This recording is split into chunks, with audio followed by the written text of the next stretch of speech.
আসসালামু আলাইকুম। সকাল ৯টা বেজে ৩০ মিনিট। আজ সোমবার।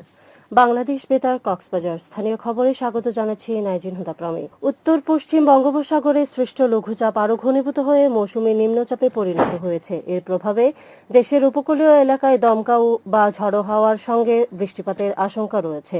সেই সাথে অতিবৃষ্টির কারণে কোথাও কোথাও সাময়িক বা অস্থায়ীভাবে জলাবদ্ধতা সহ অতিবৃষ্টির কারণে চট্টগ্রাম বিভাগের পাহাড়ি এলাকার কোথাও কোথাও ভূমিধস হতে পারে বলে সতর্ক করেছে আবহাওয়া অধিদপ্তর। সমুদ্র উপকূলবর্তী কক্সবাজার, চট্টগ্রাম, মোংলা ও পায়রা সমুদ্র বন্দরকে ৩ নম্বর, আমি আবারও বলছি ৩ নম্বর স্থানীয় সতর্ক সংকেত দেখিয়ে যেতে বলা হয়েছে। একই সঙ্গে উত্তর বঙ্গোপসাগরে অবস্থানরত মাছ ধরার নৌকা ও ট্রলারকে দ্রুত নিরাপদ আশ্রয়ে যেতে এবং পরবর্তী নির্দেশ না দেওয়া পর্যন্ত নিরাপদ অবস্থানে থাকতে নির্দেশ দিয়েছে আবহাওয়া অধিদপ্তর। রোববার বাংলাদেশ আবহাওয়া অধিদপ্তরের বিশেষ বিজ্ঞপ্তিতে এ তথ্য জানানো হয়েছে।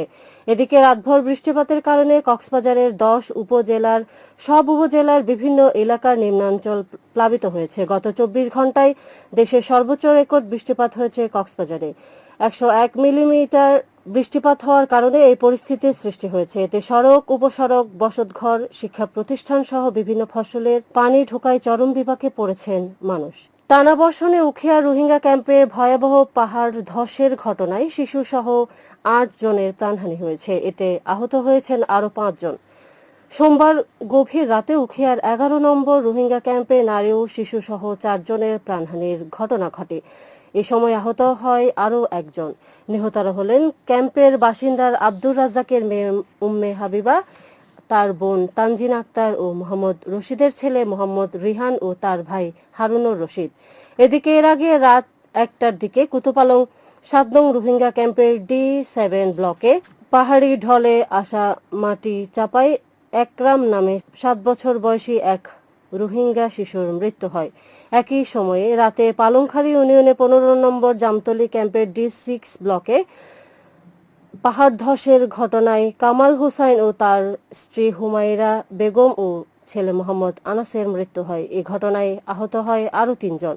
উখিয়া ফায়ার সার্ভিস ও সিভিল ডিফেন্স স্টেশন কর্মকর্তা ড্রলা ত্রিপুরা ঘটনা সত্যতা নিশ্চিত করেছেন। তিনি জানান, ঘটনার পরে রাতভর উদ্ধার অভিযান চালানো হয়েছে। নিহতদের মরদেহ উদ্ধার এবং আহতদের চিকিৎসার ব্যবস্থা করা হয়েছে। উখিয়া উপজেলা নির্বাহী কর্মকর্তা পান্না আক্তার বলেন, ভারী বর্ষণের কারণে পাহাড় ধসের আশঙ্কা রয়েছে, তাই ঝুঁকিপূর্ণ এলাকায় অবস্থানকারীদের নিরাপদ আশ্রয়ে সরে যেতে উপজেলা প্রশাসনের পক্ষ থেকে নিয়মিত মাইকিং করা হচ্ছে। এদিকে রামু উপজেলা নির্বাহী কর্মকর্তা জিল্লুর রহমান জানান, উপজেলা প্রশাসনের পক্ষ থেকে পাহাড়ের পাদদেশে বসবাসকারীদের নিরাপদ আশ্রয়ে সরে যেতে মাইকিং করা হয়েছে। অন্যদিকে ভারী বর্ষণের কারণে গত ৪ দিন ধরে সেন্ট মার্টিনে নৌ চলাচল বন্ধ রয়েছে। ওখানকার লোকজনদের খাদ্য সমস্যা দূর করতে কোস্টগার্ড ও বিজিবির টহল যানের মাধ্যমে খাদ্য সামগ্রী পাঠানোর ব্যবস্থা নেওয়া হয়েছে। উপজেলা নির্বাহী কর্মকর্তা SM অনিক চৌধুরী জানান, উপজেলার প্রতিটি ইউনিয়নের চেয়ারম্যানদের পানিবন্দী লোকজনদের নিরাপদে সরিয়ে নিতে বলা হয়েছে।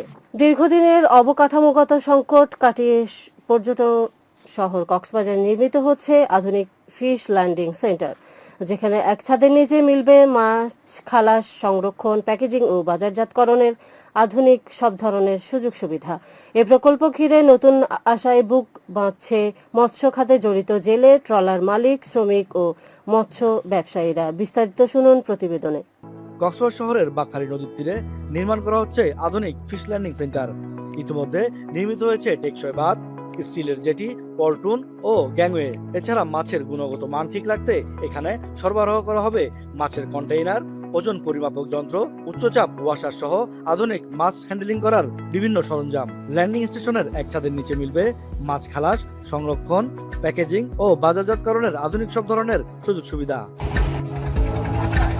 দীর্ঘদিনের অবকাঠামোগত সংকট কাটিয়ে এই প্রকল্প ঘিরে নতুন আশায় বুক বাঁধছেন এখানকার মৎস্য খাতে জড়িত জেলে ও মৎস্য ব্যবসায়ীরা। নতুন এই ফিশ ল্যান্ডিং সেন্টার নির্মিত হলে প্রত্যক্ষ ও পরোক্ষভাবে প্রায় 2 লাখ মানুষ উপকারভোগী হবেন বলে আশা প্রকাশ করছেন তারা।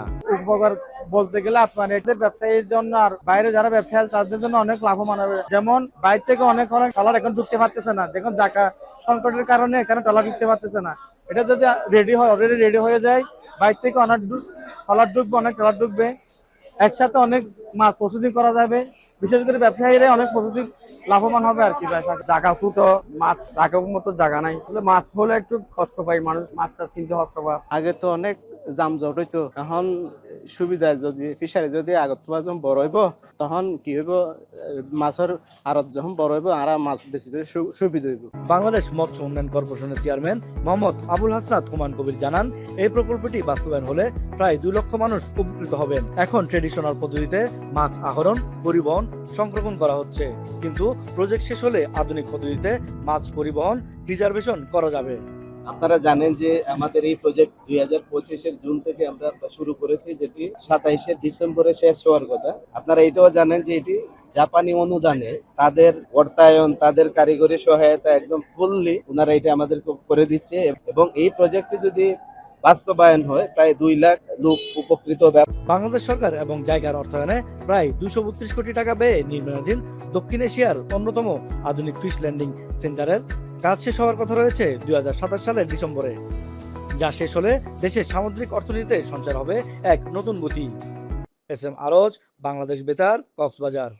খেলার খবর ফুটবল বিশ্বকাপ ফুটবল ফিফা বিশ্বকাপ ফুটবলের রাউন্ড অফ 16-এর রাত 2টার খেলার নরওয়ে 2-1 গোলে 5বারের বিশ্বকাপ জয়ী ব্রাজিলকে হারিয়ে শেষ 8 নিশ্চিত করেছে।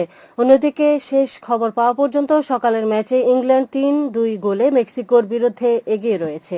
আবহাওয়া এখন জানিয়ে দিচ্ছি বাকখালী নদীর মোহনা ও সংলগ্ন এলাকার সামুদ্রিক জলভাটার সময়সূচি। আজ ভাটা শুরু হয়েছে সকাল 8টা 18 মিনিটে, চলবে দুপুর 2টা 29 মিনিট পর্যন্ত। জোয়ার শুরু হবে দুপুর 2টা 29 মিনিটে, চলবে রাত 8টা 53 মিনিট পর্যন্ত। খবর শেষ হলো। আমাদের পরবর্তী খবর প্রচারিত হবে আজ দুপুর 2টা বেজে 30 মিনিটে।